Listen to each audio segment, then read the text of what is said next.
کے فگرز کو اتنا بڑھا چڑھا کے بیان کر دو, انویسٹمنٹ کو اتنا بڑھا چڑھا کے بیان کر دو کہ سب لوگ مجبور ہو جائیں کہ جی ہمارے پاس تو اتنے پیسے ہیں ہی نہیں. آج میں آپ کو بتاتا ہوں کہ بیسیکلی اس کے اوپر اگر اس کام سے سونا نکالا جائے تو بیسیکلی کتنی انویسٹمنٹ کی ضرورت ہے جو کم سے کم چاہیے وہاں پر, جو کہ آپ کے پاس ہونی چاہیے.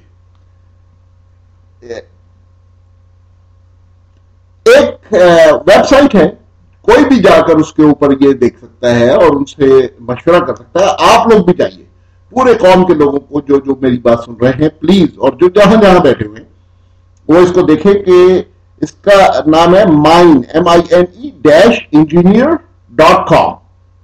اس پر آپ جائیں. اس کے اوپر ایک طریقہ کار ہے اور وہ انہوں نے باقاعدہ ڈیٹیل کے ساتھ دیا ہوا ہے کہ جس کو کہتے ہیں اوپن پٹ مائننگ پروسیس.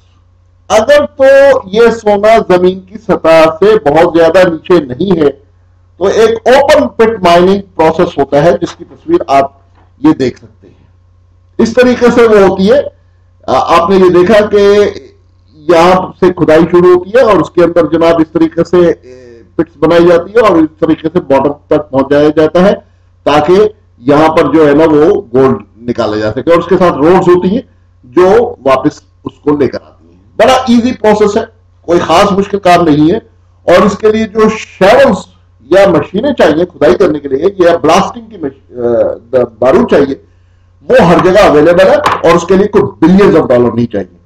اس کے لیے اگر آپ کو ٹوٹل انویسٹمنٹ چاہیے ہے تو فیو ملین ڈالر سے یہ پروجیکٹ شروع ہو سکتا ہے. کھدائی کی مشینیں آلریڈی پاکستان میں موجود ہیں.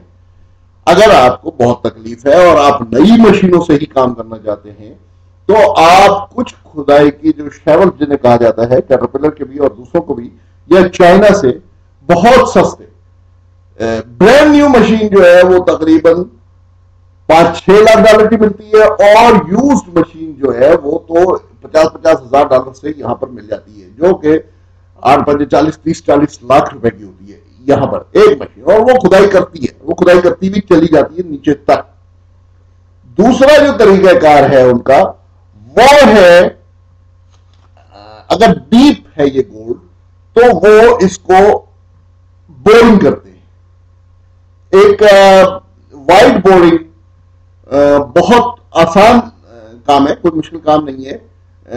انڈسٹریل ڈائمنڈ ٹپ کی ان کی پٹس ہوتی ہیں اور وہ اس سے جو ہے نا بٹ سے کھدائی کر کے نیچے چلے جاتے ہیں اور نیچے جا کے بلاسٹنگ کر کے اس کی ٹنلز بنا لیتے ہیں, اور وہاں سے جو بھی میٹیریل نکلتا ہے اس کو کنویئر بیلٹس کے ذریعے یا کرینز کے ذریعے وہ شیولز کے ذریعے اوپر لے آتے ہیں. ہر جگہ پوری دنیا میں ایسی کانیں موجود ہیں, پاکستان کے اندر بھی یہ کانیں موجود ہیں اور آلریڈی کمپنی ہو رہی ہے.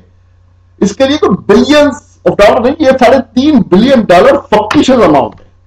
اور اگر یہ سمجھتے ہیں کہ یہ $3.5 بلین ہے پاکستان گورنمنٹ کو چاہیے, یا چیف جسٹس صاحب سے میں ریکویسٹ کروں گا کہ وہ کمپنی سے کہیں کہ پہلے $3.5 بلین شفٹ کرے پاکستان کے اندر کیش, اور پھر یہاں سے اپنے آپریشن کا آغاز کرے اور $3.5 بلین پورے طریقے سے اس پروجیکٹ پہ انویسٹ کر دے. ناٹ ود کہ باہر سے امپلائی لے کر آئے گی. پاکستان کے لوگوں کو ہائر کرنے کے بعد میں یہ دیکھتا ہوں کہ $3.5 بلین میں کیا ہوگا. $3.5 بلین میں تو وہ پورا علاقہ ہی ڈیولپ ہو جائے گا, اتنے زیادہ پیسے ہیں. اس کے لیے فیو ملین ڈالر, زیادہ سے زیادہ $10 سے $20 ملین کے علاوہ کوئی پیسے نہیں چاہیے ہیں. وہاں پر جو لیبر ہے وہ بہت سستی ہے. یہ کمپنی جو سو کالڈ کمپنی ہے جو آپ کو فکٹیشس فگر دے رہی ہے کہ جی $3.5 بلین آپ انویسٹ کریں گے اور آپ انویسٹ کریں, اس کا مطلب زمین کی کوئی ویلیو نہیں ہے, اس گولڈ کی اپنی کوئی ویلیو نہیں ہے. جو کہ انویسٹمنٹ لے کر آ رہا ہے سارا شیئر وہی لے جائے گا. یہ ہمارے